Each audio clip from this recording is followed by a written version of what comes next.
Rekhta foundation का ये बेहद ख़ास प्रोग्राम है गुफ्तगू, और गुफ्तगू में आज है हमारे साथ आपके चहेते गायक कंपोज़र ध्रुव संगारी बिलाल चिश्ती।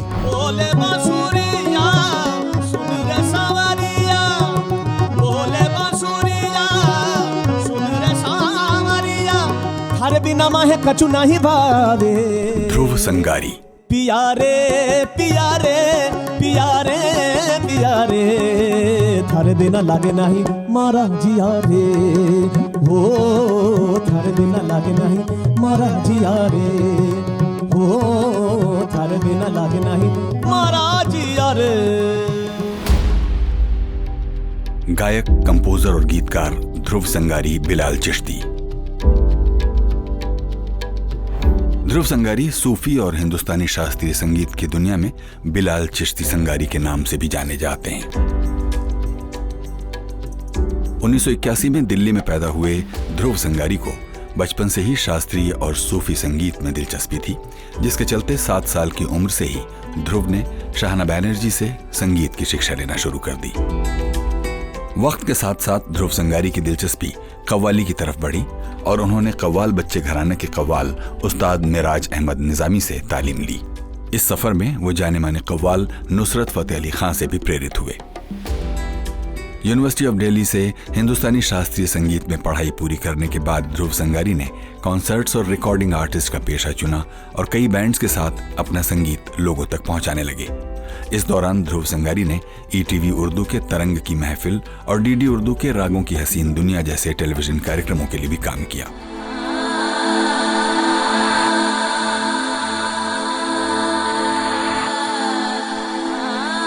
रागों की हसीन दुनिया में ध्रुव संगारी का आप सभी को आदाब अर्ज़ है।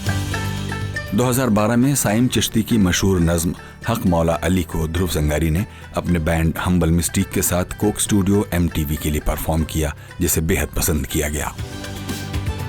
ICCR और मिनिस्ट्री ऑफ कल्चर के पैनल में शामिल होने के साथ साथ ध्रुव संगारी बिलाल चिश्ती यूनेस्को के संगठन एकतारा इंडिया के लिए सूफी भक्ति परंपरा के संग्रह का काम भी करते रहे हैं। सूफी भक्ति संगीत में योगदान के लिए ध्रुव को कई खिताबों से भी नवाजा जा चुका है। सब छीन रे मुझसे नैना मिलाई के, सब छीन रे मुझसे नैना मिला के, मुझसे नैना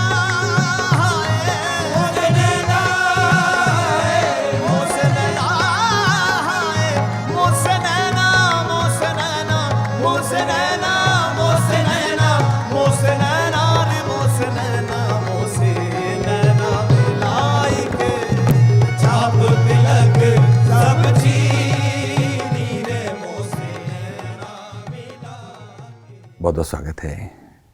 बहुत बहुत शुक्रिया इरफान साहब।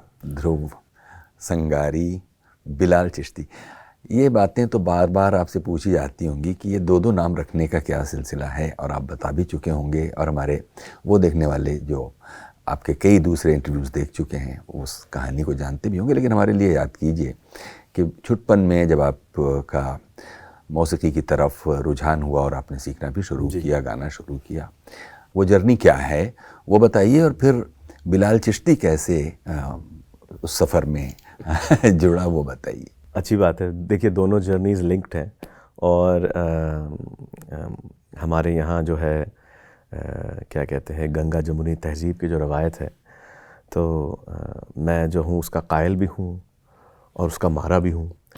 तो मेरी जर्नी भी उसी जर्नी से जो है, उसी जो है दरिया से जो है, उसी मजमाउल बहरैन से जो है जुड़ी हुई है। और बचपन में जब मैं ध्रुव संगारी था महज, तो मैं बहुत मुतासिर हुआ सूफ़ी भक्ति परंपरा से, सूफ़ी संगीत से।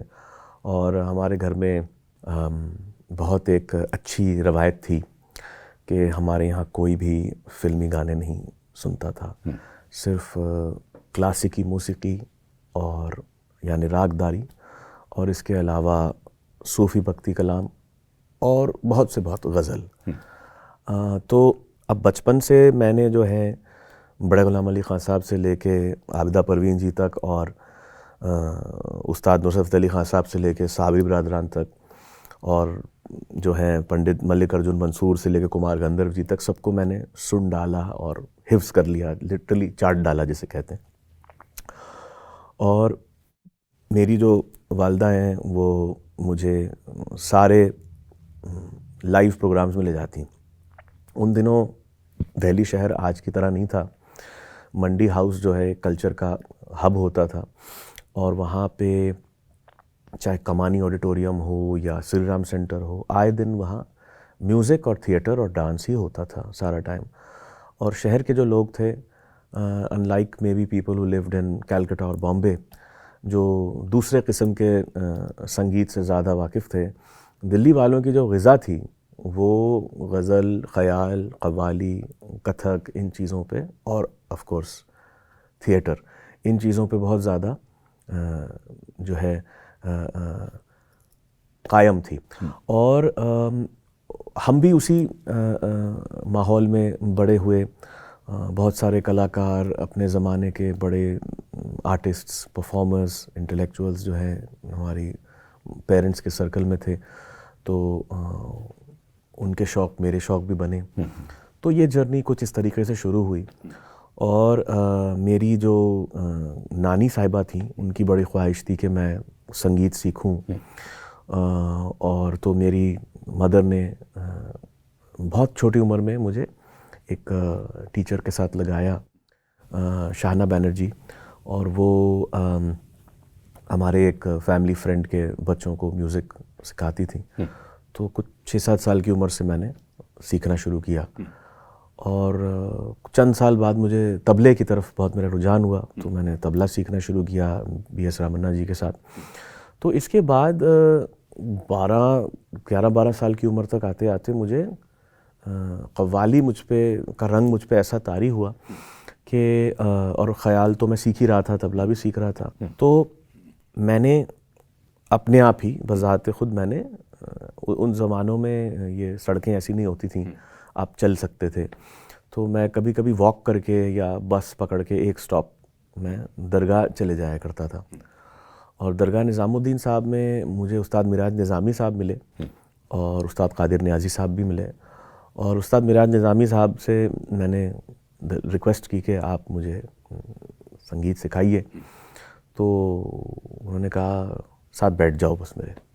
तो उनके साथ एक सिलसिला मेरा शुरू हुआ। यहाँ पर थोड़ा टोकूंगा ज़रूर। जैसे देखिए कि 11-12 साल की उम्र की बात आप करते हैं, उससे पहले तो शाहना बैनर्जी आपको सिखाई रही थी, फिर आप रामन्ना जी के साथ तबला भी सीख रहे थे, यानी कि ख़याल और तबले का सिलसिला था। लेकिन आपने कहा कि कव्वाली की तरफ कोई रुझान हुआ, जबकि हमें तो शायद ऐसे कम इंस्टेंसेस मिलते हैं कि मंडी हाउस के इलाक़ों में जिन म्यूज़िक कॉन्सर्ट्स की बात आप कर रहे हैं उनमें कव्वालियाँ भी होती रही हों। मुझे तो ऐसा नहीं लगता है कि आपके चुटपन में ये कोई बहुत फ्रीक्वेंट चीज़ रही होगी। तो भी क्यों कव्वाली की तरफ आपका रुझान हुआ होगा, जो आपको आखिरकार हज़रत निज़ामुद्दीन की दरगाह पर ले गया? बेशक सूफ़ी कलाम और कव्वाली मंडी हाउस के थिएटर्स में कम होती थी, पर होती थी, ऐसा नहीं था। प्रोग्राम होते थे, कभी निज़ामी बंदू गा रहे हैं तो कभी जाफ़र हुसैन खां बदायूं आ रहे हैं, बदायूं नहीं। लेकिन इसके अलावा ऑफ कोर्स जो एनुअल सफ्तर हाशमी मार्ग पे प्रोग्राम होता था सहमत का, अनहद गरजे, उसमें भी पूरे हिंदुस्तान से कलाकार आते और शिरकत करते। वो सब माहौल मंडी हाउस पे ही बना। और साथ ही साथ घर पे हम पुराने LPs पे और कैसेट टेप्स पे जो है रोज़ लगभग आधा दिन पूरा दिन यही चीज़ें सुनते। तो अब कहते हैं कि सुर की मार बड़ी ज़ोर से लगती है, तो सुर की मार भी ज़ोर से लगती है और यार की पुकार भी बहुत ज़ोर से लगती है। तो अब हमारे वो एक फ़ारसी का बड़ा मशहूर लेकिन एक ऐसा ये जुमला है, एक ऐसी गज़ल है जिसके बारे में, जिसके लेखक के बारे में ज़्यादा जानकारी नहीं, पर उसका उन्वान ये है कि दानी ये समाचे बूद सौते बला शुनीदन। तो जानते हो समा क्या है, ये लिटरली जैसे कहते हैं ना कालू बला, तो पर्दा लाहूत के पीछे से अगर गैब से, यानी एक ऐसी पुकार आना जिसे हम कॉल ऑफ द बिलवड या कॉलिंग कहते हैं। तो ये एक स्पिरिचुअल, एक रूहानी ऐसा मामला है जिसके बारे में मैं खुद भी ठीक से एक्सप्लेन नहीं कर पाऊँगा, क्योंकि किस चीज़ में क्या पहलू छुपा है और वो कहाँ आपसे रूबरू हो जाए और आपको मुतासिर कर ले और रहबर बन जाए, तो वो तो मतलब खुदा ही जानता है। तो इसीलिए कहीं ना कहीं ये सारा म्यूज़िक सुनते सुनते मैं भी जो हूँ उसी सौते बला का जो है सुनने वाला बन गया, और उसके पीछे उसको तलाशने, उस तलाश में जो है मैं भी एक सालिक बन गया।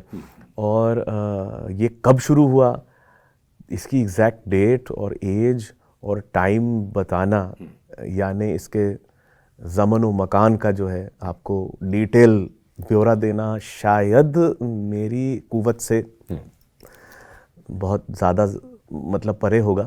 लेकिन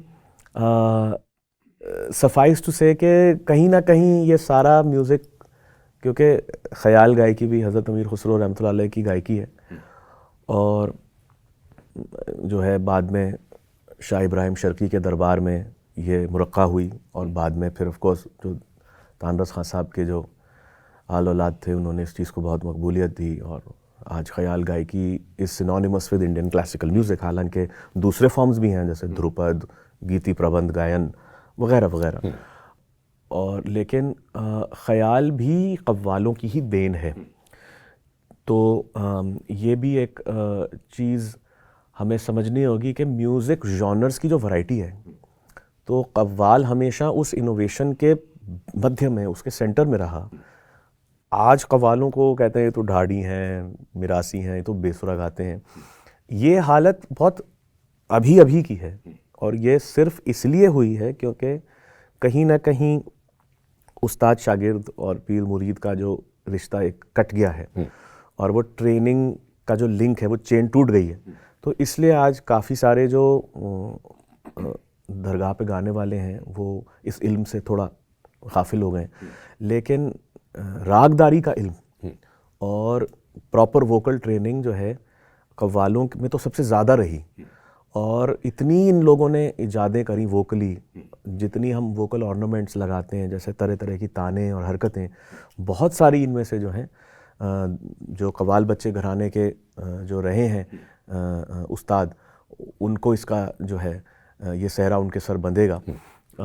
तो इसलिए पहली बात तो ये, तो उसके अंदर एक रौ कायम करना, एक रूहानी, एक रूदारी कायम करना उसके अंदर, ये उन लोगों की बहुत बड़ी मार्फत थी। और ये इसलिए हुआ क्योंकि उनकी निस्बतें थीं। तो अब जैसे बहुत सारे एग्जाम्पल्स हैं, कब मोरी नैया पार करो तुम, हज़रत निजामुद्दीन औलिया, उस्ताद तानरस खान साहब का जो, ये तो कव्वाल हजरात आज दरगाह पे भी गाते हैं। तो इसीलिए मुझे ये बात भी शायद बाद में समझ आई कि ख़याल और कव्वाली और गज़ल, इनका एक ऐसा रिश्ता है जो बहुत ही गहरा है और एक दूसरे के अंदर बंधा हुआ है, उसको हम जुदा जुदा करके नहीं देख सकते। तो जो काव्य है या जो अदब है या जो कंटेंट मैटर है उस म्यूज़िक का, वो बहुत ज़्यादा हमारे यहाँ, क्योंकि हमारे यहाँ गायकी शब्द प्रधान होती है, तो पोएट्री जो है, जैसे हज़रत अमीर खुसरो का भी ये कहना है कि जो संगीत है, जो साज हैं, वो लिटरली एक मददगार हैं जो गाने वाले हैं उनके, जो मौसीकार हैं उनके। तो हमारे यहाँ मौसीकी को तरजीह दी जाती है, और इसलिए आपने भी सुना होगा कि बाज़ सूफिया इकराम में जो हालत वजद की एक कैफियत आ जाती है, वो उस कलाम की अदायगी को सुन के, तो वो कलाम से हो रहा है। तो जो है हम ये कह सकते हैं कि संगीत जो है एक कमान है और कलाम ही वो तीर है जो जाके आपके दिल पे या आपके जहन पे असर करता है। तो इसीलिए शायद मेरे साथ भी कुछ ऐसा ही हुआ होगा कि ये सारी चीज़ों का एक मिक्सचर जो है, एक गुलदस्ता जो है, उसकी खुशबू मुझे यूँ लगी कि फिर मैं उसी की तलाश में मैं निकल गया। और मैंने भी दौरान तालीम ये सारी चीज़ें सीखी। मतलब बाद में उस्ताद इकबाल खान साहब मरहूम से मेरा रब्ता हुआ, उनसे मैंने गायकी का इल्म लिया थोड़ा, और फिर आगे जाके जब मैं 15-16 बरस का था तो उस्ताद नुसरत अली खान साहब से मेरी मुलाकात हुई, उनके साथ थोड़ा मुझे वक्त बिताने का मौका मिला, यहाँ भी और लाहौर में भी और यूनाइटेड स्टेट्स में भी। तो उससे भी, हालांकि वो बहुत छोटा वक्त था, कलील वक्त था, लेकिन फिर भी मुझे काफ़ी, मैं कहता हूँ कि मेरी ज़िंदगी का पूरा जो एक जो भी हासिल है वो वही टाइम है जो उनके साथ थोड़ा सा मैंने स्पेंड किया। तो उसकी वजह से ही शायद थोड़ा बहुत 1-8% मैं कामयाब हुआ हूँ उनके पीछे पीछे उनके नक्शे कदम को फॉलो करने में। उससे ज़्यादा तो मैं अपने आप को कुछ क्रेडिट नहीं दे सकता, क्योंकि रियली जो भी इजाद करनी थी वो हज़रत मियाँ सामत बिन इब्राहिम से लेके उस्ताद तानरस खां साहब तक और शक्कर खां और मक्खन खां से लेके उस्ताद फ़तेह अली खां साहब तक सब लोग कर गए। अब हम जो है सिर्फ उन चीज़ों के साथ खेल करते हैं, कहीं का कुछ ले लिया, कहीं का कुछ जोड़ दिया। तो हमारा गाना जो है एक एक्सपीरियंशियल गाना हो गया है, जहाँ हम हमें जो विरासत में मिला या हमें जो सीख में मिला, जो भीख मिली, उसके टुकड़ों को हम जोड़ तोड़ के जो है एक कोशिश करते हैं कि उनकी याद ताज़ा करने की। मगर आई रियली फील कि अब गाना उस दौर में आ चुका है जहाँ हम बहुत कम लोगों को उस्ताद कह सकते हैं, क्योंकि everybody is just into rehashing what's going on including me. तो बट एक ज़ौक़ था, एक शौक़ था जिसको मैंने फॉलो किया, और ख़ुदा का शुक्र है कि उससे मेरी जो है रोज़ी रोटी भी जो है आती है, और साथ साथ लोगों को कुछ खुश करने का मौका मिलता है और ख़ुद को भी सुकून मिलता है। तो ज़्यादातर तो मेरे लिए यही इम्पोर्टेंट चीज़ें हैं गाने बजाने में। तो अब यहाँ पर ये मौका है कि हम आपसे ये पूछें कि जो शुरुआती ख़याल के अलावा कव्वाली का जो आपका अगर बहुत शुरुआती कोई गायन, उसका एक टुकड़ा हमको अभी सुनाइए, थोड़ा पीछे जा कर के। क्या बात है, बहुत ही अच्छी चीज़ याद आ रही है। देखता हूँ, मैं कोशिश करता हूँ ज़रा।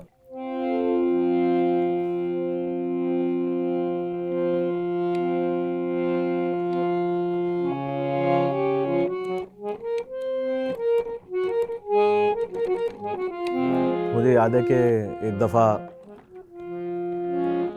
विराज बाबा बैठे हुए थे दरगाह में और सिर्फ अकेले बैठे थे, बाजा पकड़ के ये गा रहे थे। शुरुआत के दिनों की बात है।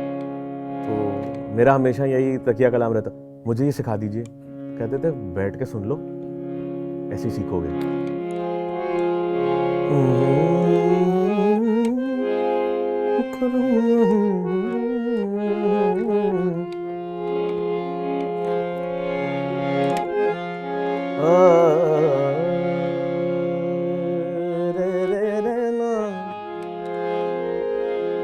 ना रे ना ना ना रे ना रे।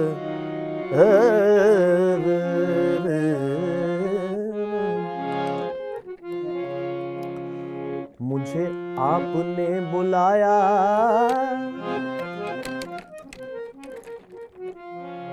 मुझे आपने बुलाया, ये करम नहीं तो क्या है। मुझे आपने बुलाया, ये करम नहीं तो क्या है। मुझे आपने बुलाया, ये करम नहीं तो क्या है। मुझे आपने बुलाया, ये करम नहीं तो क्या है। मेरी बिगड़ी को बनाया,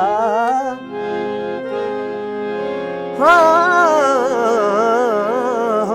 मेरी बिगड़ी को बनाया, ये करम नहीं तो क्या है। मेरी बिगड़ी को बनाया।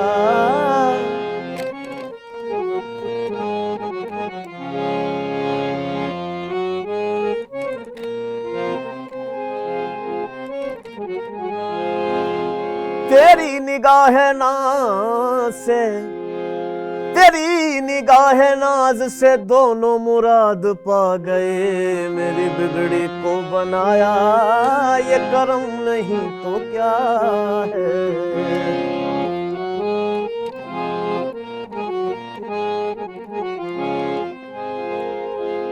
तेरी एक निगाह की बात है, तेरी एक निगाह की बात है, मेरी जिंदगी का सवाल है। मेरी बिगड़ी को बनाया ये करम नहीं तो क्या है।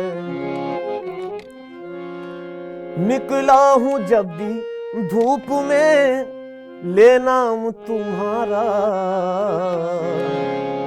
हाँ निकला हूं जब भी धूप में ले नाम तुम्हारा।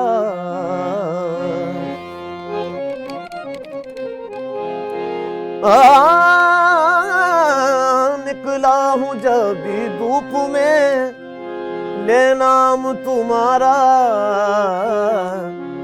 बड़ा रहमतों का साया, हाँ हो बड़ा रहमतों का साया, ये करम नहीं तो क्या है।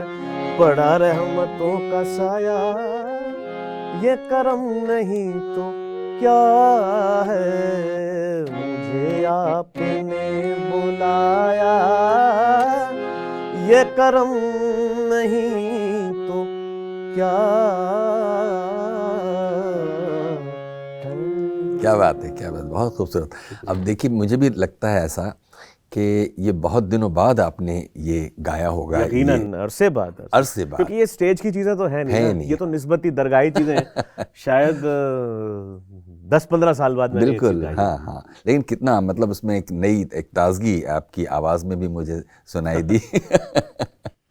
अच्छा, तो आप बता रहे थे जहाँ हमने टोका था कि फिर 10-12 साल की उम्र में फिर आपका दरगाह पे आना जाना शुरू हुआ, और शायद वहीं से ये सिलसिला भी शुरू हुआ कि फिर आपने वहाँ भी सीखना। बस मैं निजाम पिया की नज़रों में आ गया जी, और बस उसके बाद तो मेरा मुझ में कुछ नहीं।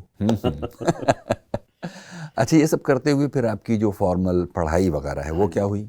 तो मैं कभी बहुत अच्छा स्टूडेंट नहीं था, बट ना हज़रत अमीर खुसरो थे ना आइंस्टाइन थे, तो मुझे इस बात का कहीं भी कोई पशेमानो गम नहीं है। लेकिन सफाइस टू से कि I was a total dud at mathematics. सालों साल ट्यूशनें करने के बाद भी मुझे ग्रेस मार्क से ही पास किया गया, और साइंस स्ट्रीम में तो मैं गया नहीं। I was mostly into liberal arts, तो हमने इंग्लिश और वो सारी जो हिस्ट्री उस टाइप के, और म्यूज़िक भी लिया मैंने बोर्ड में। तो यही होता था कि म्यूज़िक और अंग्रेज़ी और हिस्ट्री और सब में सब 85-90 मिलते हैं। लेकिन फिर वो दूसरे जो एक जो सब्जेक्ट आते जैसे ज्योग्राफी और उस टाइप की चीज़ें, जहाँ कुछ रटने की बात आती सिवाय सुरों के, मैं एकदम फेल हो जाता। But I was and continue to be an avid student of English and history. ये दो चीज़ें मेरे साथ रही हैं, एंड लैंग्वेज। तो हमारे यहाँ स्कूल में उर्दू थी, हमने 2 साल उर्दू सीखी। कौन सा स्कूल था? मैं सरदार पटेल गया था, सरदार पटेल विद्यालय। तो Sardar Patel Vidyalaya under Vibha Parthasarathy ji was a very different place. और वहाँ पे जो है ना पौधों को उगने के लिए खाद भी मिलती और जगह भी। तो वो एक हॉट हाउस या ग्रीनरी नहीं, नर्सरी नहीं थी, वो एक खुला जंगल था जहाँ तरह तरह की चीज़ें जो है आप एक्सपीरियंस कर सकते थे। तो मैं खुशकिस्मत हूँ कि वो उस स्कूल की वजह से काफ़ी हद तक मेरी ग्रोथ में कोई रुकावट नहीं आई। और मैं जो हूँ लिटरली बस ये जो क्या कहते हैं वो है ना, ज़िंदगी और डेथ एंड टैक्सेस जिसे कहते हैं ना अंग्रेज़ लोग, तो मैं उस भट्टी का सिर्फ ईंधन नहीं बना, मुझे कुछ और करने की जो है मोहलत मिली। आप वो ऐसे कितने भाई बहन हैं?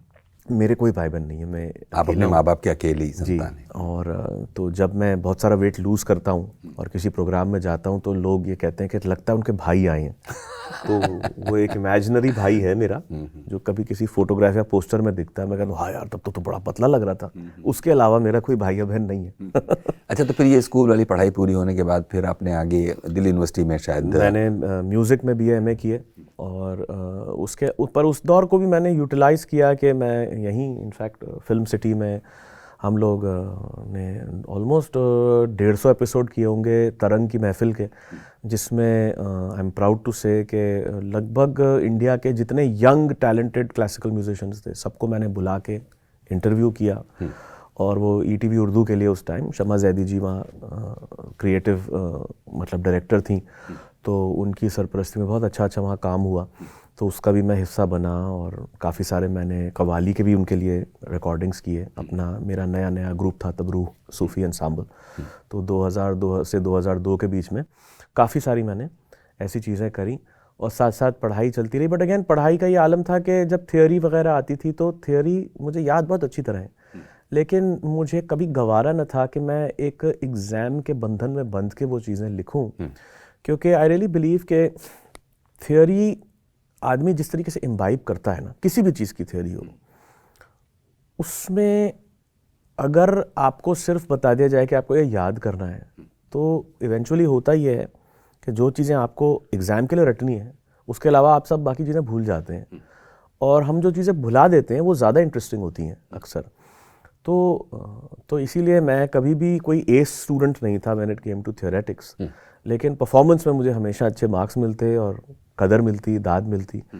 और टीचर्स कहते कि हालांकि तुमने थोड़ी क्लासेस मिस भी करी हैं क्योंकि तुम बाहर दूसरी चीज़ें करते रहते हो जिसकी हमेशा इजाज़त भी नहीं होती, लेकिन फिर भी जो है हम तुम्हें ये इजाज़त देते हैं कि तुम आगे बढ़ सको। तो एक किस्म से आई वॉज़ लकी कि मुझे अच्छे गुरुओं का, उस्तादों का सर पे हाथ रहा, तो उसकी वजह से जो है मुझे शायद कहीं अगर बहुत आसानी से रोका जा सकता था, वहाँ भी जो है मौला के करम से जो है मैं आसानी से आगे निकल गया। तो मैं ये भी कहूँगा कि I think I got very lucky also. और यहीं पर तो ये भी समझना ज़रूरी होगा आपसे कि ठीक है कि आप एक ऐसे पेरेंट्स के घर में पैदा हुए जहाँ आपको वो सब कुछ करने की इजाज़त थी जो आप करना चाह रहे थे, या बल्कि आपको नर्चर ही कुछ इस तरह से किया गया कि आपका एक नेचुरल इंक्लिनेशन म्यूज़िक और कल्चर की तरफ हुआ, और फिर बाद में जो टीचर्स और जो एनवायरनमेंट, चाहे वो सरदार पटेल स्कूल हो या फिर यूनिवर्सिटी में हो, तो सब कुछ बड़ा कॉन्ड्यूसिव माहौल था। लेकिन इस सब के बीच में एक पीयर ग्रुप भी होता है जो कुछ आपके रास्ते को भटकाने की कोशिश करता रहता है, वो उसका एक्सपीरियंस बताइए। एक्चुअली वो एक एयरटेल का बड़ा स्टूपिड सा ऐड आता था कि ज़माने में हर एक फ्रेंड ज़रूरी होता है। तो हर दोस्त जो होता है, दोस्त अहबाब की अहमियत ये होती है कि कुछ लोग होते ही हैं आपके आपको राह से भटकाने के लिए, दिशा भ्रमित करने के लिए, और कुछ होते हैं वापस उस पे लाने के लिए। और फिर आपको पता चलता है कि जो आपको राह से भटका रहे थे दरअसल वो ही आपको राह पे ला रहे थे, और जो आपको राह पे लाने की कोशिश कर रहे थे वो दरअसल आपको किसी भी राह की तरफ नहीं ले जा रहे थे। तो one ends up having a very huge circle of well wishers, friends, close ones, और उसमें एक रस है, एक आनंद है, खुशी है, एक ज़ौक़ है कि आप हर किसी से अपने टर्म्स पे बात कर सको, मिल सको, और एक अच्छे ख़यालात का जो है लेन देन हो, अच्छा वक्त गुज़रे। और मैंने कभी ये नहीं सोचा कि जी उन लोगों से दूर रहो जो बहुत ऑब्वियसली मेरी प्रोक्लिविटीज़ से वाबस्तगी नहीं रखते, क्योंकि अक्सर उनसे ऐसी चीज़ें सीखने को मिलती हैं या उनके साथ ऐसा मज़े का एक टाइम भी बीतता है जिससे आदमी जो है गनी ही होता है। और तो बचपन से ही मेरे हर टाइप के दोस्त रहे, बहुत शरारती दोस्त रहे, बहुत सोबर दोस्त भी रहे जो सुलझे हुए थे, और आज भी दोनों किस्म के लोग मेरे दोस्तों में शुमार हैं। और अब आके जो है एक मैच्योरिटी सी आ गई है उनमें भी और मुझ में भी, तो अब तो हमारे रिश्ते बहुत बदल गए।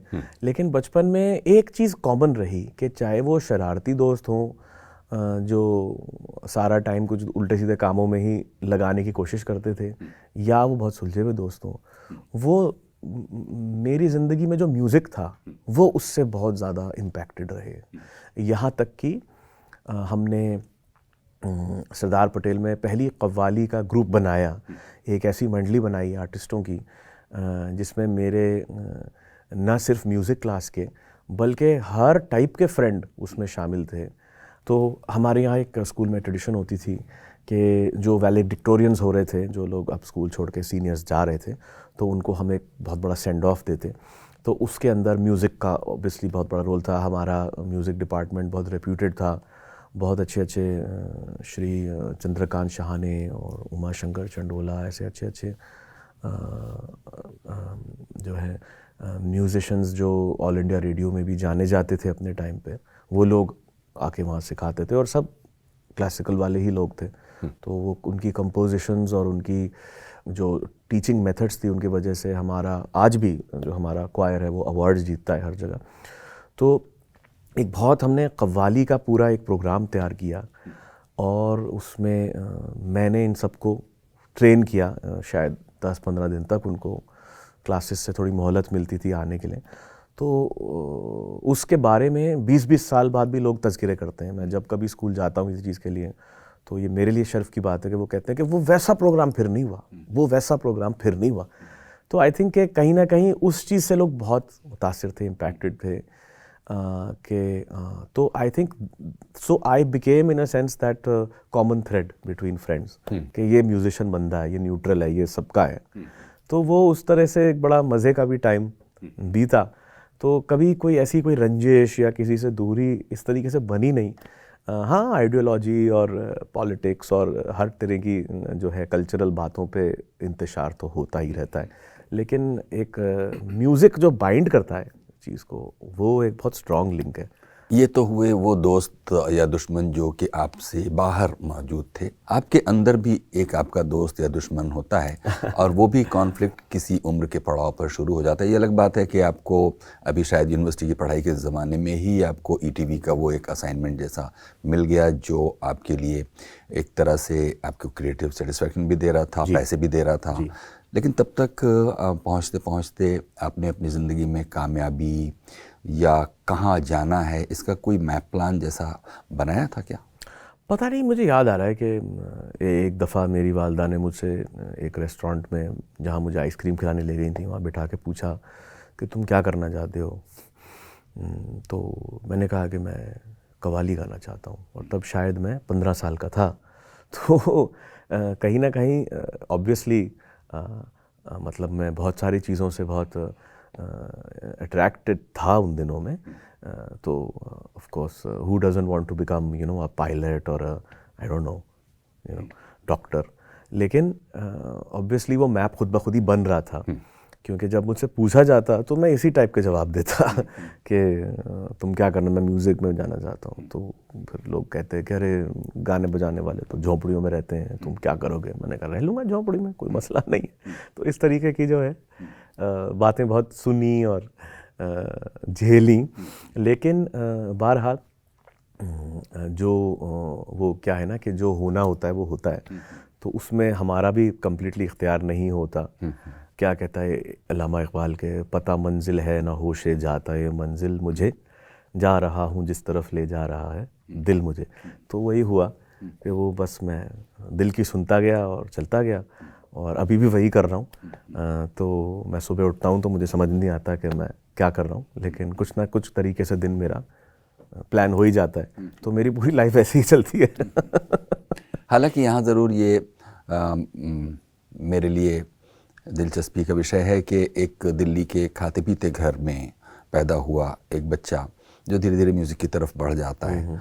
लेकिन इतना बड़ा देश है और उसमें म्यूज़िक के इतनी तरह के, अगर हम सिर्फ अपने इस तरह नॉर्दर्न इंडिया की बात कर लें तो इतनी तरह की म्यूज़िकल शेड्स और वेरिएशंस मौजूद हैं। ज़मीन अगर बहुत ही ग्राउंड लेवल पर देखिए से लेकर थोड़े ऊपर तक भी देखिए, लेकिन आपकी दुनिया कुछ टीचर्स, चाहे वो दरगाहों पे हों या फिर वो क्लासिकल या यूनिवर्सिटी, इसके अलावा आपने म्यूज़िक की ये जो वैरायटी की कुछ जैसे कहते हैं आँच कुछ महसूस कर पाई? एक्चुअली काफ़ी फेजेस रहे मेरी ज़िंदगी में। अगर हम प्योरली क्रिएटिवली और प्रोफेशनली बात करें तो मैं इलेक्ट्रॉनिक म्यूज़िक, हाउस म्यूज़िक वगैरह से, रैप और रेगे म्यूज़िक से बहुत ज़्यादा मुतासिर रहा एक दौर में। और मैंने काफ़ी एक्सपेरिमेंट्स भी किए। तो और साथ ही साथ जैज़ और ब्लूज़ का तो बचपन से ही बहुत ज़्यादा गहरा शौक़ था, और जो यूरोपियन जो ओपेरा म्यूज़िक है उसका भी मुझे बहुत ज़्यादा शौक़ था, ख़ासकर से जो मेल जो सोप्रानो होते हैं और काउंटर टेनर होते हैं, उनकी आवाज़ के लगाव से मैं बहुत ज़्यादा मुझे दिलचस्प लगते थे। तो बहुत सुना है, बहुत चीज़ों को लाइव भी, रिकॉर्डेड भी, बहुत क्रिटिकल लिसनिंग जिसे कहते हैं, डीप लिसनिंग, वो भी बहुत करी ज़िंदगी में। बाद में हारमोनिक्स जो है और थ्रोट सिंगिंग, इन चीज़ों से मैं बहुत ज़्यादा जो है मुतासिर हुआ। लेकिन और मेरी जो पहली एल्बम आई थी वो उसमें कुछ गाने मेरे थे, कुछ ट्रेडिशनल पोइट्री थी, लेकिन सारा म्यूज़िक था वो सारा इलेक्ट्रो अकूस्टिक म्यूज़िक था। और वो ऐसी एल्बम है जो अपने वक्त से पहले की एल्बम है।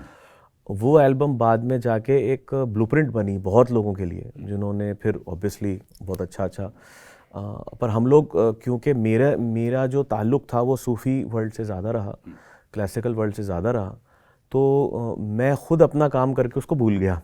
और मैंने बाद में देखा कि अरे लोगों ने तो इसको एक बुनियाद बना लिया है और इतनी सारी चीज़ें निकली हैं। तो आज भी मुझे लोग मिलते हैं किसी प्रोग्राम में, कहते हैं सर वो आपने जो वो गाना गाया था, वो गाना बस मैं उसको रोज़ सुनता हूँ, मैं उसको ये, तो उसकी एक कल्ट फॉलोइंग है उस एल्बम की, स्मॉल बट कल्ट फॉलोइंग। और उसकी बिना पे बॉम्बे में मुझे बहुत सारा काम भी मिला, मैंने फिल्मों में भी गाया, कोक स्टूडियो के लिए भी गाया, प्राइवेट एल्बम्स में भी गाया, और वॉइस ओवर्स में, मूवी ट्रैक्स में भी गाया, तो काफ़ी कोलैबोरेशंस भी किए। तो उससे भी मुझे बहुत सुकून मिला एज एन आर्टिस्ट कि मैं अपने आप को प्रूव कर सका कि हाँ मैं हर तरह की चीज़ कर सकता हूँ और करने का, और मैं सिंगर सॉन्ग राइटर भी, कंपोज़र भी बन सकता हूँ मुझे अगर मौका मिले या मुझे एक क्रिएटिव नीड महसूस हो। मगर जो मुझे दरअसल में सुकून और एक रूहानियत का एहसास होता है वो हमेशा मुझे वापस इसी तरफ खींच लाता है कि वो अक्ल कहती है कि चल बाज़ार को, और जो है इश्क ले आता है कुएं यार को। तो हमेशा जो दरगाहों में मैंने बहुत प्रोग्राम किए हैं कव्वालियों के, इंडिया और पाकिस्तान की और तुर्की तक की, ईरान तक की मैंने दरगाहों पे और सूफ़ी खानकाहों में मैंने गाया और लोगों ने पसंद किया।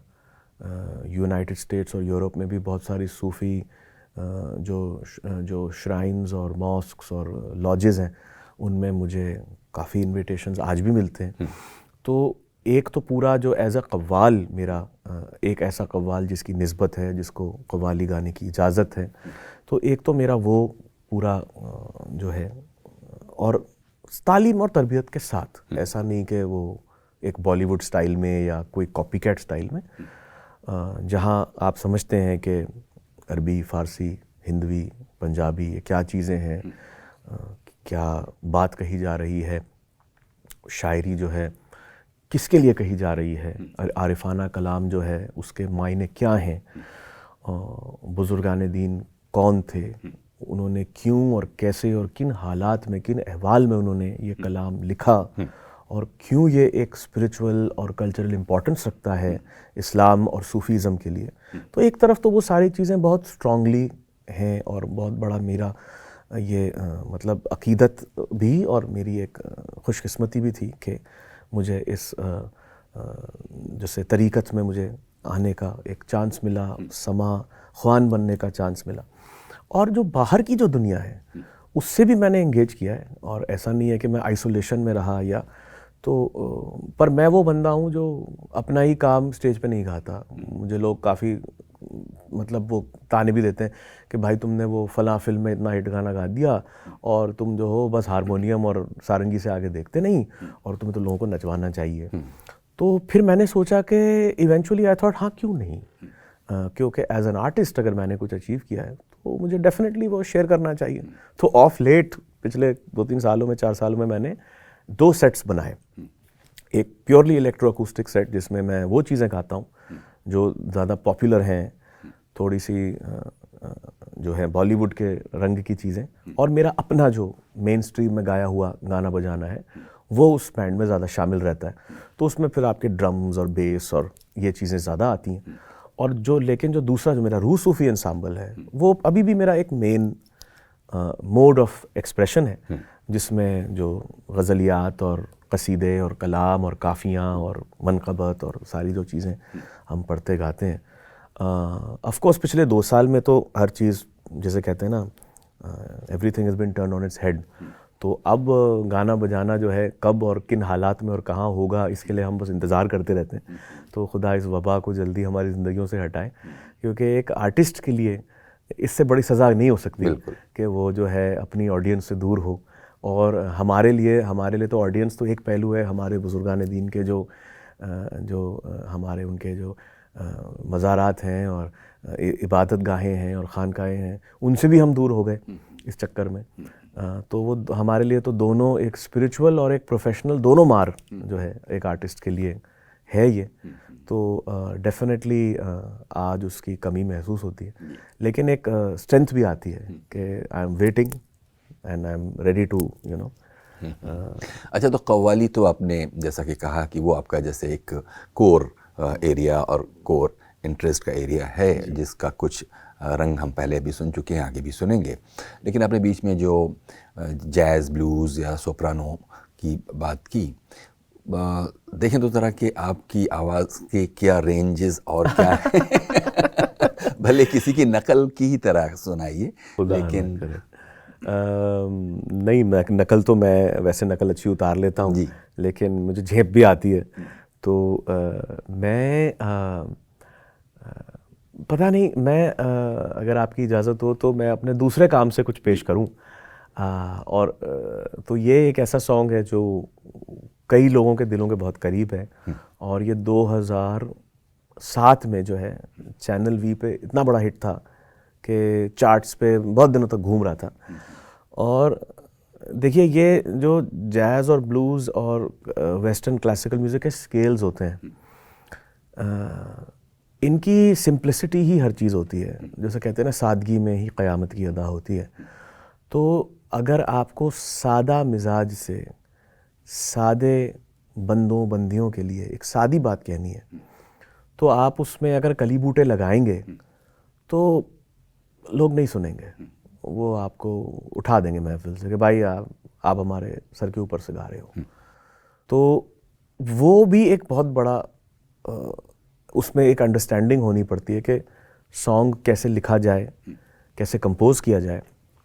तो रूस के हमारे एक बहुत अच्छे मित्र हैं, गेनादी लावरेंतियव, और लियोनेल डेंटोन एक स्विस कंपोज़र हैं। उनके साथ हमने मिलके पहली एल्बम ये बनाई। तो ये एल्बम जो थी, उसमें स्विट्ज़रलैंड, रशिया और इंडिया और जो हैं शायद यूरोप के एक आध और मुल्क के लोग शामिल थे, फ्रांस। तो वो उसमें वो वियोला से लेके गिटार तक, तो एक धूप भरा दिन, और मैं बैठा हुआ और गेनादी जो हैं वो अपना गिटार लेके बैठे हुए, और उन्होंने एक ऐसा कॉर्ड छेड़ा तो मुझे कुछ जहन में आया। तो वो गाना मैंने एक कंपोज़ किया, और वो मेरी पहली एल्बम से है। तो एक वेस्टर्न इडियम के अंदर वो सॉन्ग कंपोज हुआ, हालांकि वो है बहुत ही इंडियन सॉन्ग, लेकिन मैं थोड़ा सा गुनगुना के आपको सिखाता हूँ जी।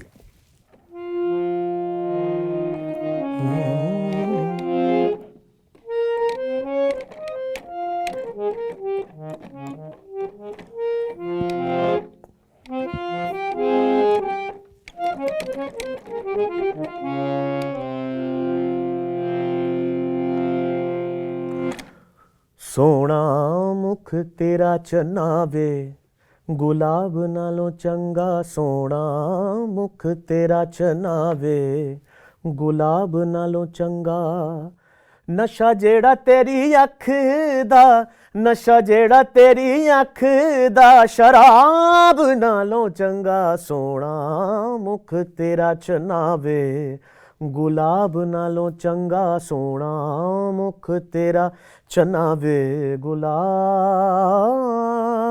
नालों चंगा।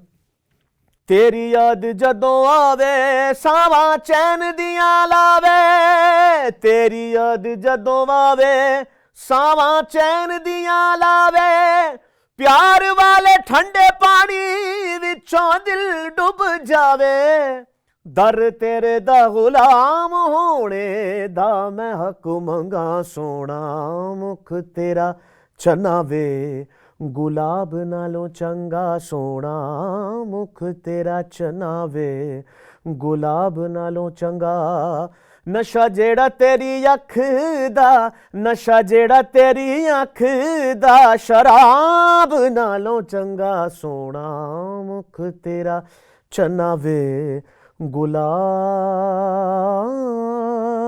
नालों चंगा।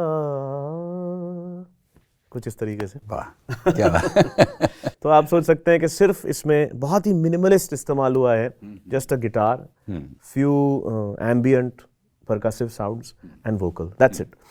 और इसका जो वीडियो जो बनाया था वो हमारे फैटफिश रिकॉर्ड्स के, आपको याद होगा रब्बी शेरगिल साहब की बड़ी मशहूर एल्बम आई थी, तो उसी एल्बम को जिन्होंने मतलब लॉन्च किया, आनंद सुरपुर जी, तो हम पुष्कर में थे, तो उन्होंने बस वो लाइट्स को लेके उनके सर्कल्स बना बना के ना पूरा वीडियो वैसे बनाया। अच्छा। तो इट्स अ वेरी, और उसमें सिर्फ लोगों के चेहरे दिख रहे हैं, जो वहाँ के कालबेलिया डांसर्स हैं या जो रेगिस्तान में लोग रहते हैं। तो एक बड़ा ही इंटरेस्टिंग एक्सपेरिमेंट था वो, और मैं बहुत खुश महसूस करता हूँ और फ़ख्र भी महसूस करता हूँ कि लोग आज भी उसको याद रखते हैं और वक्त वक्त पे मुझे जो है वो याद दिलाते हैं कि प्लीज़ आप इसको हमारे लिए गुनगुना दीजिए। उस एल्बम में ऑफ कोर्स बहुत सारे और गाने थे। एक हज़रत बोली शाह कलंदर साहब का कलाम था, मनम महव ख़याल उ नमीदा नम कुजा रफ्तम, जिसको मैंने कंपोज़ किया था। उसमें पूरा ईरान का डफ़ वगैरह हमने यूज़ किया। तो वो काफ़ी इंटरेस्टिंग एक एल्बम थी। उसमें मैंने कोशिश करी कि हमारी गायकी के भी और जितने भी अलग अलग सोनिक एक्सपीरियंसेस हैं उनके सारे हॉलमार्क्स हम उसमें दिखाएं। तो उसमें एक इलेक्ट्रो अकूस्टिक सॉन्ग भी था जो मीराबाई जी के कलाम पे बेस्ड है, अपने बलम सो एरी सखीरी। तो वो भी मैंने उसमें गाया। वो थोड़ा एक ट्रांस की तरह ऑलमोस्ट गाया गया है। मैं थोड़ा सा आपको गुनगुना के सुनाता हूँ। हाँ, अपने बलम सो एरी सखीरी, अपने बलम सो एरी सखीरी, कैसे कहूँ दिल की बतियाँ, कैसे कहूँ दिल की बतियाँ, सारे ज़ाज़ा ज़ारे ज़ाज़ा ज़ारे ज़ाज़ा ज़ारे ज़ाज़ा ज़ारे ज़ाज़ा ज़ारे ज़ाज़ा ज़ारे ज़ाज़ा ज़ारे ज़ा सारे ज़ाज़ा ज़ारे ज़ाज़ा ज़ारे ज़ाज़ा ज़ारे ज़ाज़ा ज़ारे ज़ाज़ा ज़ारे ज़नी धनी ध ज़नी ज़नी रे ग रे ग म प म ग रे, कुछ इस तरीके से वो चलता है। क्या बात। तो we had a lot of fun with things, but हमेशा एक सूफी कलाम का रिफ्लेक्शन आपको ज़रूर मिलेगा मेरी गायन में भी और लिखाई में भी, क्योंकि वो जड़ वहीं से जो है आ रही है जी। और हमने अपने देखने वालों को प्रोग्राम के शुरू में ही ये शायद वादा किया था कि ये जानेंगे ध्रुव संगारी से कि वो बिलाल चिश्ती कैसे बने। कुछ बातें तो इस बातचीत के दौरान अब तक साफ हुई होंगी क्योंकि आपका जिस तरह सूफिज़म की तरफ रुझान जो हुआ, जाहिर है कि उसी का कल्मिनेशन होगा। लेकिन कोई पड़ाव था जब आप बिलाल चिश्ती हुए? वाह, अच्छा सवाल है।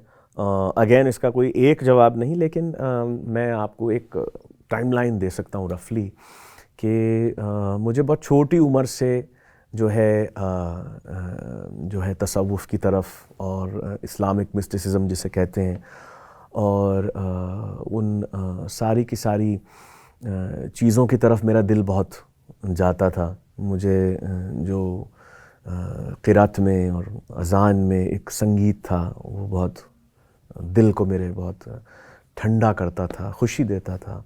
कव्वालों की आवाज़ों में, सूफ़ी गायकों की, सूफ़ी भक्ति परंपरा में जो गाने बजाने वाले हैं, चाहे वो फोक म्यूज़िक गा रहे हों, क्लासिकल गा रहे हों, तो उनकी आवाज़ों में जो एक किस्म की एक हुक थी वो बहुत मुझे अपनी तरफ खींचती थी। तो इसलिए कहीं ना कहीं शायद मेरा अतफ़ जो है वहीं चला गया और मैं भी ऐसा महसूस करने लगा कि मुझे इस ट्रेडिशन में जुड़ना है, क्योंकि मेरी जो रूहानी ग़िज़ा है उसके बिना पूरी नहीं होगी। और शायद खुदा ताला भी, अल्लाह ताला भी, ऊपर वाला जो है वो रास्ते बनाता है और वो रहबरों को भी और ज़रियों को भी पैदा करता है। तो एक सच्चा पीर बहुत कम लोगों को मिलता है और कई लोग जो होते हैं वो ये भी मानते हैं कि बग़ैर किसी कामिल मुर्शद के जो है वो ये सारे जिसे कहते हैं वो, जैसे मिर्ज़ा गालिब मसाइल तसव्वुफ़ कहते हैं, वो उस पे एक अथॉरिटी बन सकते हैं, या बग़ैर इस ट्रेडिशन को दिल और जान से अपनाए। क्योंकि जो पहली सीढ़ी है इस चीज़ की, जिसे हम शरीयत कहते हैं, फिर तरीक़त है, फिर हकीकत है, वगैरह वगैरह, तो जब तक आप पहली सीढ़ी पे कदम नहीं रखते, आप तीसरी सीढ़ी पे कदम नहीं रख सकते। और बाकी जो दिल में अक़ीदत पैदा करने वाला, दिल में अपनी याद पैदा करने वाला, ये तो भगवान ही है, तो खुदा ही है। तो वो अगर आपको अपनी राह पे चला दे तो फिर आप उस राह पे चल पड़ते हैं। और अगर आपकी ज़िंदगी में जो भी आपकी जुस्तजू है वो भी उसी तरफ उसकी रविश हो, उसी तरफ वो मेल खा रही हो उसी गोल से, तो वो दोनों गोल्स एक हो जाते हैं।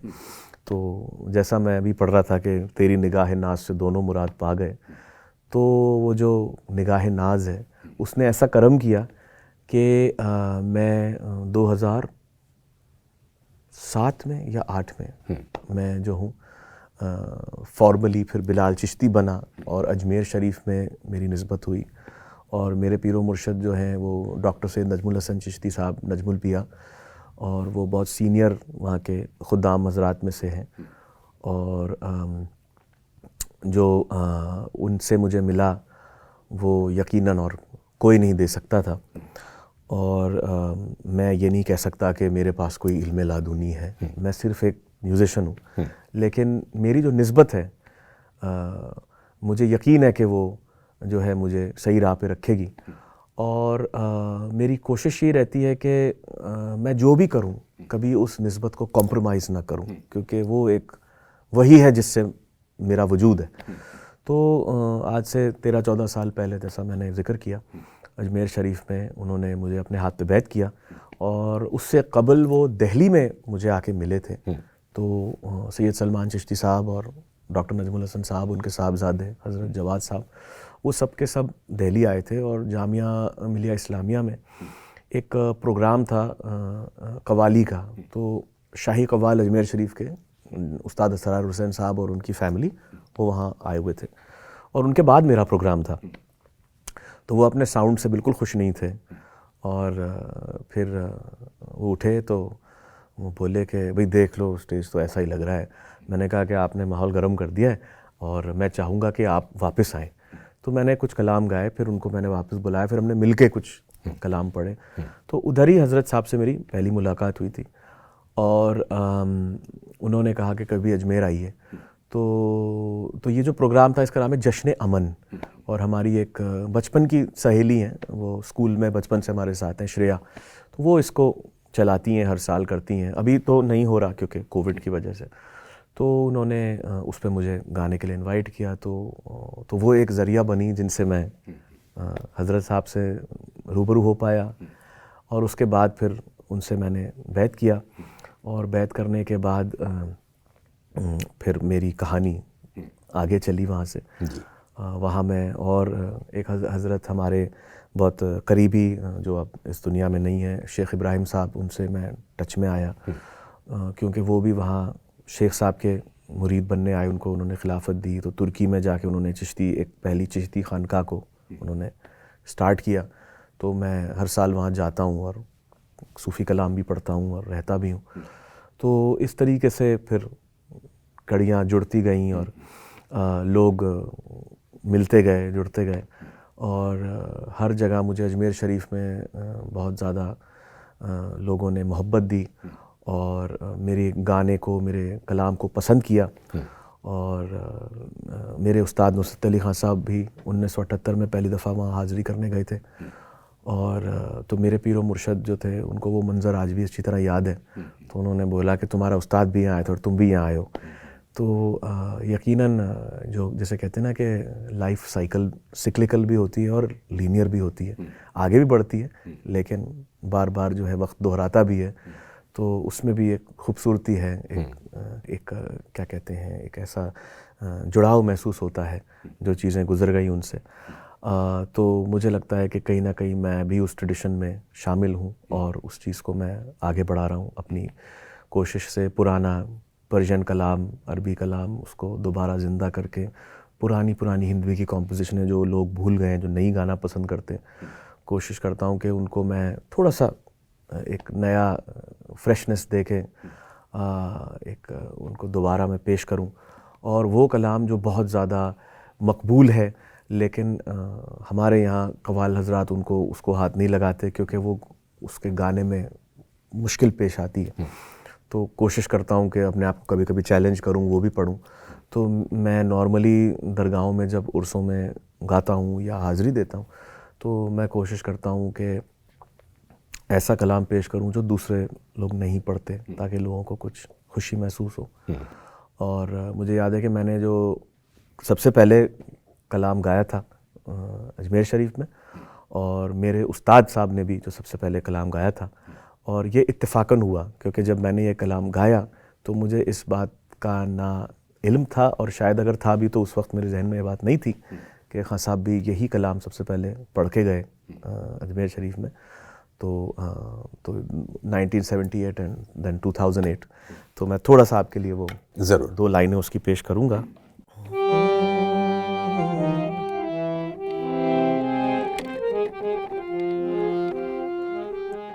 ये खान साहब की कॉम्पोजिशन है।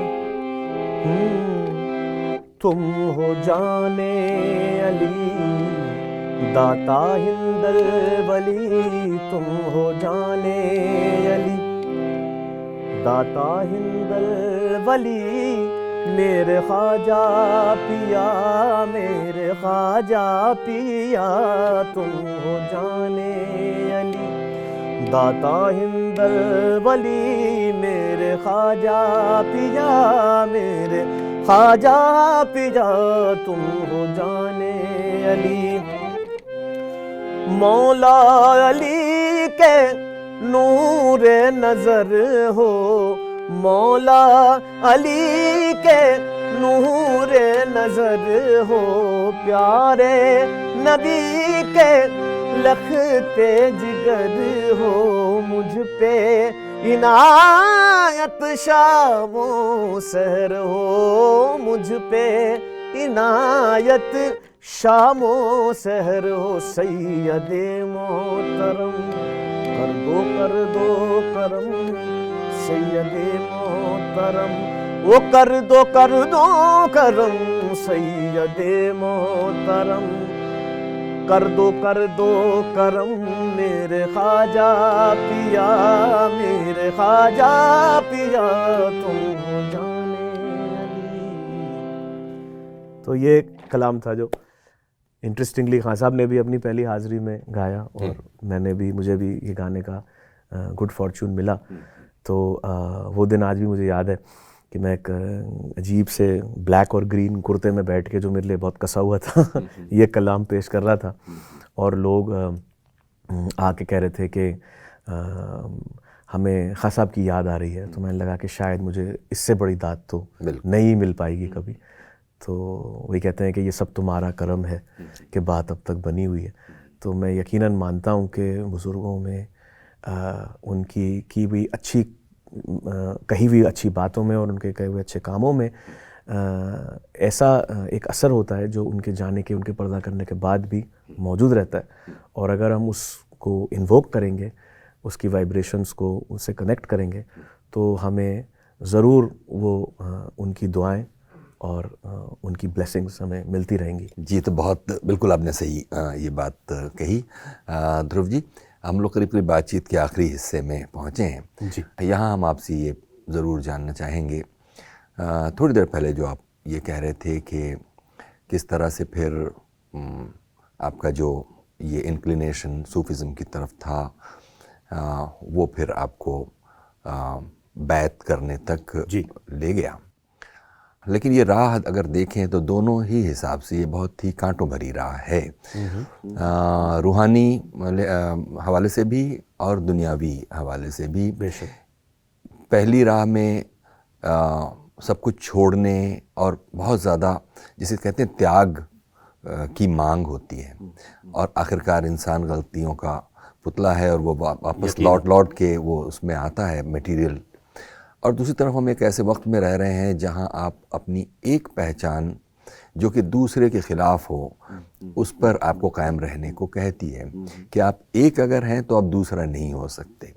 ध्रुव संगारी अगर है तो वो बिलाल चिश्ती कैसे हो सकता है? ये एक कॉन्फ्लिक्ट कम से कम इस दौर का तो बहुत मेजर कॉन्फ्लिक्ट है जो न सिर्फ आपके सामने है बल्कि हो सकता है कि आपके आने वाली पीढ़ियों या हमारे आपके सबके बच्चों के साथ ये सवाल, क्योंकि हमें जिस दौर में सांस दे रहे हैं इस वक्त, तो दोनों ही लिहाज से एक बहुत इंटरनल जर्नी भी कॉन्फ्लिक्ट और कांटों भरी है और दूसरी तरफ जो बाहरी दुनिया है वो भी बहुत एक्सेप्ट करने के लिए तैयार नहीं है। तो इन सूरत हाल में जब आप अपने इस फैसले को देखते हैं तो मैं क्यों ना ऐसा कहूँ कि ध्रुव संगारी एक भटक गए इंसान है। ठीक है, गाने वाने से शुरू किया था लेकिन वो करते करते वो एक ऐसी सूफिज़म की गली में घुस गए जहाँ किसी ने उनको कुछ लगता है कि टोना टोटका कर दिया, तावीज़ अवीज़ कर दिया, बिल्कुल यही और उससे वो कुछ बहक गए। सही फरमाया आपने। नहीं, पर ये बहुत बड़ा सच है हज़रत कि अब कोई सोचेगा तो यही पूछेगा। और अब मैं किसी चीज़ का वास्ता या हवाला दिए बग़ैर मैं आपको बहुत सारे ऐसे तारीख़ से भी वाक़े बता सकता हूँ जहाँ ऐसी चीज़ें हुई और आप भी उन्हें अच्छी तरह जानते होंगे। लेकिन मैं ये अज्यूम नहीं करूँगा अपने ऊपर कि कोई मुझे बोले जो बात राहब दत्त को जो है फ़ातिमिद ख़िलाफ़त से आए हुए कासिदों ने कही थी, जो बाद में जाके जिनके आल औलाद जो थे वो हुसैनी ब्राह्मण कहलाए। या मैं वो बात नहीं कहूँगा जो कबीर दास को मद्देनज़र रखते हुए एक बहुत मशहूर शायर उर्फ़ी ने, जो मुग़लों के दरबार में थे, उन्होंने कही थी ज़िंदगी और मौत के बारे में। ना मैं ये कहूँगा कि मैं मौलाना रूम की मसनवी की तरफ इशारा करते हुए वो बात के जो वो पूछ रहे हैं कि मैं क्या हूँ और मैं किस मज़हब का हूँ, किस ज़ात का हूँ, मैं इंसान हूँ या मैं हैवान हूँ, मुझे पता नहीं मैं क्या हूँ। और ना मैं हज़रत अमीर खुसरो की वो मशहूर बात कहूँगा कि ना मैं एक हूँ ना मैं दूसरा हूँ, मैं तो मज़हब इश्क़ का मानने वाला हूँ। क्योंकि दरअसल में तो यह है कि मैं ये सारी चीज़ें हूँ और मैं ये सारी चीज़ें नहीं भी हूँ, क्योंकि इन्हीं रवायात के चलते जो है, इस बुनियाद के चलते हिंदुस्तान में एक सांझी विरासत कायम हुई। और ईमान तो खुदा किसी को भी दे सकता है, लेकिन आदमी की जो एक आइडेंटिटी होती है वो उसके मज़हब से ज़्यादा उसकी तहज़ीब से जो है जुड़ी है। पर आज लोग बात मानने को तैयार नहीं है। आज लोग कहते हैं कि नहीं, मज़हब से ही हर चीज़ जुड़ी है और हत्ता के तहज़ीब भी मज़हब से ही निकल के आ रही है। और मज़हब कहता है कि तहज़ीब की अच्छी चीज़ें रखो और बुरी चीज़ों को तर्क कर दो। लेकिन आज जो तो ये एक इंटरेस्टिंग किस्म का एक जो है कॉम्प्रोमाइज़ है, अच्छा कॉम्प्रोमाइज़ है, कि आप अच्छी चीज़ें रखें भले ही वो बिदअत हों और बुरी चीज़ें आप तर्क कर दें, और ताकि जो आपकी अपनी पहचान है, आपकी कबाइली पहचान या आपकी तहज़ीब के हवाले से जो पहचान या आपकी एथनिक पहचान या आपकी नेशनैलिटी जो है वो भी कायम रहे, और साथ ही साथ जो है आप अपने रिलीजन को फ्री तरीके से प्रैक्टिस कर सकें अपनी प्राइवेसी में या अपने लोगों के बीच। तो अब जो है ये आइडिया जो था एक किस्म की freedom of speech, expression, culture, religion, ये आइडिया अब उठा के लोगों ने खिड़की से बाहर फेंक दिया है। और पूरे ग्लोब में हम देख रहे हैं कि ऐसी किस्म की सोच कायम हो रही है कि या तो हम या वो। अब ये सोच को बनाने वाले तो बहुत सारे लोग हैं जिनके पास बहुत ताकत भी है, बहुत बड़ी आवाज़ें भी हैं, पर अगर हम सादे लोगों के बीच में जिनके सामने हम सादी बातें रखते हैं, तो मैं जब गुजरात में गांव में ट्रैवल करता हूँ तो मुझे जो लोग नरसिंह मेहता की शायरी पढ़ के सुनाते हैं, उनकी कविताएं पढ़ के, वो बुल्ले शाह और अमीर खुसरो को भी उतने ही अच्छी तरीके से जानते हैं और कबीर को भी उतने अच्छे तरीके से जानते हैं। और सिमिलरली जब मैं बिहार में कहीं ट्रैवल कर रहा होता हूँ तो जो लोग मुझे या बंगाल में कहीं मैं ट्रैवल कर रहा होता हूँ तो जो लोग मुझे काजी नज़रुल इस्लाम की और जो है भव पगला बाउल की जो कविताएं और शायरियाँ सुनाते हैं तो उनमें भव पगला बाउल जो है वो अल्लाह कह रहा है और काजी नज़रुल इस्लाम शिव कह रहे हैं। तो ये सारी चीज़ें हमारे पास मौजूद हैं। अभी हम मौलाना हज़रत मोहानी का जिक्र कर रहे थे। तो आई थिंक मसला पूरा ये है कि I think you can be very strong in your religious identity, that's your personal issue, मगर आप जो थर्ड स्पेस जो बुजुर्गान दीन कायम करके गए वो इसीलिए कायम करके गए कि जहां आप आके ये कह सकें कि छाप तिलक सब छीनी रे मुँह से नैना मिलाई के, और वो भी एक जो है आप जहाँ पे आके जेंडर और रिलीजन और कास्ट और क्रीड और नेशनैलिटी से परे इन सारी चीज़ों को एक तरफ रख के आप जब किसी से बात करें तो उसी चीज़ को जो है मौलाना रूमी ने कहा ना कि हमारे सही और गलत के इरादों के बीच एक जगह है और वो एक तीसरी जगह है जहाँ सिर्फ आरिफ जाता है। और वो आरिफ जो है जब अपने दिल में जज्बा मोहब्बत लेके पहुँचता है तो वो किसी दूसरे से जब वहाँ मिलता है तो उस जगह पे एक प्योर एक्सचेंज होता है, सौदा जिसे उन्होंने कहा। और वो ऐसा सौदा होता है जिससे ना सही ना गलत ना वो जगह भी कोई मायने रखती है फिर एंड में। तो इन सारी चीज़ों के परे ही, इनसे आगे ही जो है खुदा है।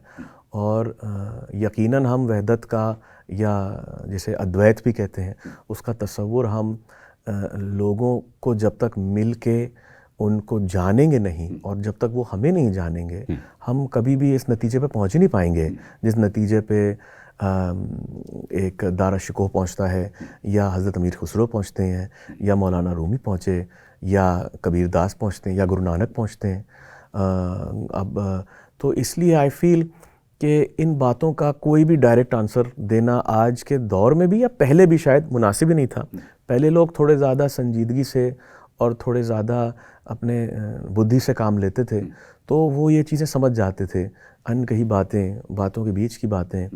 और आज जो है लोग हर चीज़ को लिटरली लेते हैं।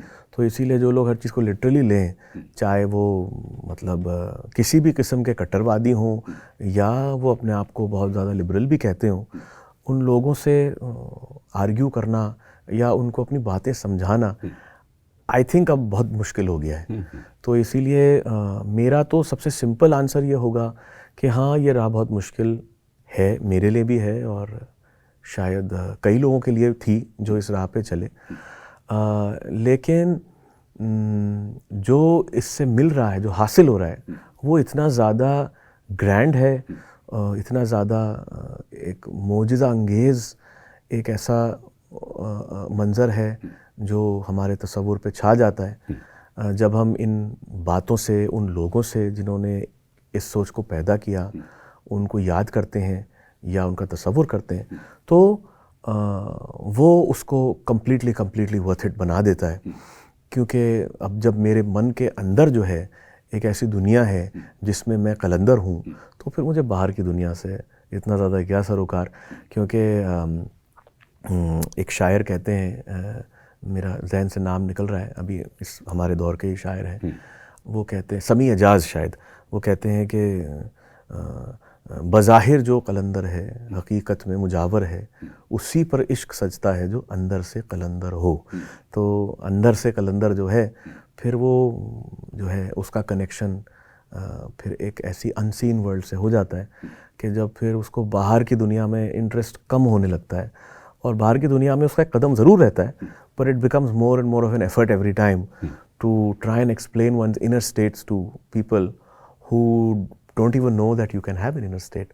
तो इसीलिए जो अंदरून के मामलों की खबर नहीं रखते या नहीं रखना चाहते, वो सिर्फ दुनिया में मसरूफ़ हैं।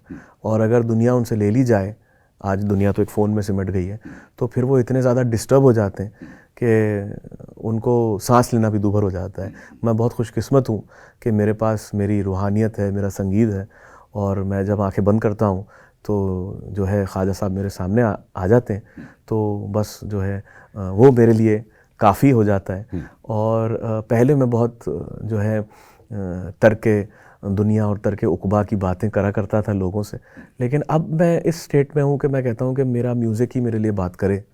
और मैं कम और कम चाहता हूँ इस आइडेंटिटी पॉलिटिक्स के मसले में घुसना, क्योंकि ये एक ऐसी गंदी नाली है जिसमें अगर कोई घुस गया तो फिर वहाँ सिर्फ कीड़ों और कॉकरोचों के साथ ही बसेरा है, और वो भी ऐसे हैं जो आपकी ज़रा आँख बंद हुई तो आपको खा लेंगे। तो इसीलिए मैं उस सुरंग में घुसना पसंद ही नहीं करता। अब मैं चाहता हूँ कि मैं बस अपने बागीचे में बैठूँ जब तक वो है, और उसमें मैं फल उगाऊँ और सबको खिलाऊँ और ख़ुद भी खाऊँ। बहुत खूबसूरत बात आपने कही, और इस बागीचे से हम लोग बातचीत का यहीं पर इख्तिताम करेंगे कि आप कुछ हमको गा कर सुनाएं। ज़रूर ज़रूर।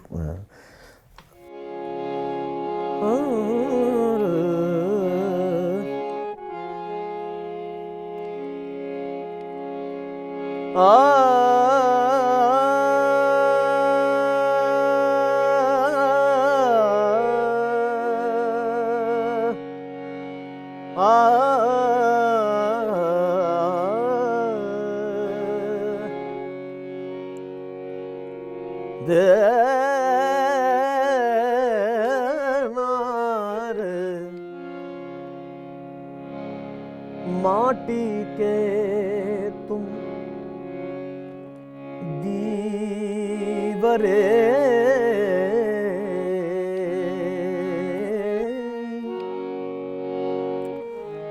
जो सुनो हमारी बात, आज मिला बरा पिया संग,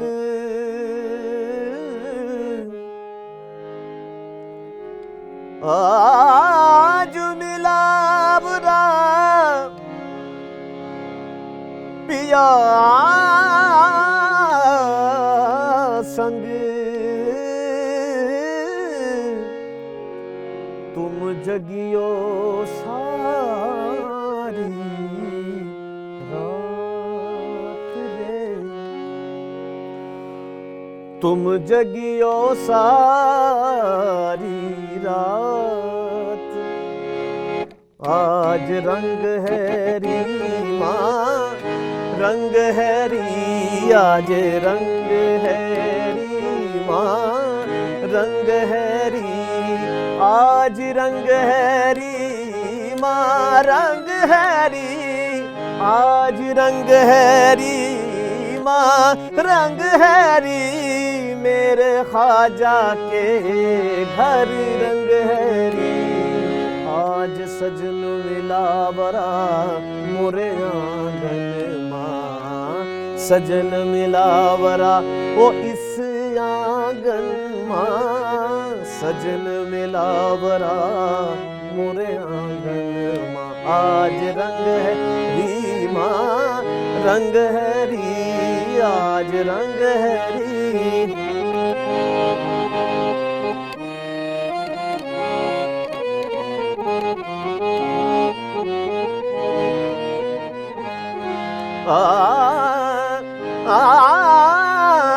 मोहे पीर पायो निजामुद्दीन औलिया, मोहे पीर पायो निजामुद्दीन औलिया, मोहे पीर पायो आहे आहे आहे वाह, मोहे पीर पायो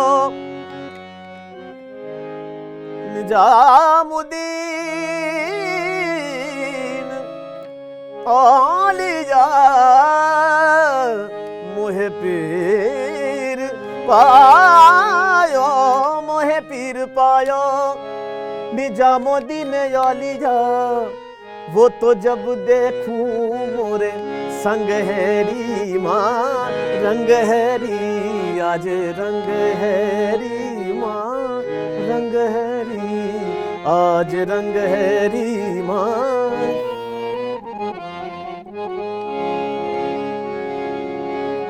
गमा पानी सा गमा पा गमा रे धनी धनी बमा पा गमा पानी सा गा रे मा गा रे धनी पानी रे गा सा नी द प, निजामुद्दीन औलिया जग उजियारो निजामुद्दीन औलिया जग उजियारो जग उजियारो जगद उजियारो जग उजियारो जगद उजियारो वो तो जो मांगे बर सतहरी माँ रंग हैरी आज रंग है हो आज रंग है हो आज रंग है री माँ रंग है री आज रंग है री। वाह, बहुत खूबसूरत, बहुत शुक्रिया नवाजिश।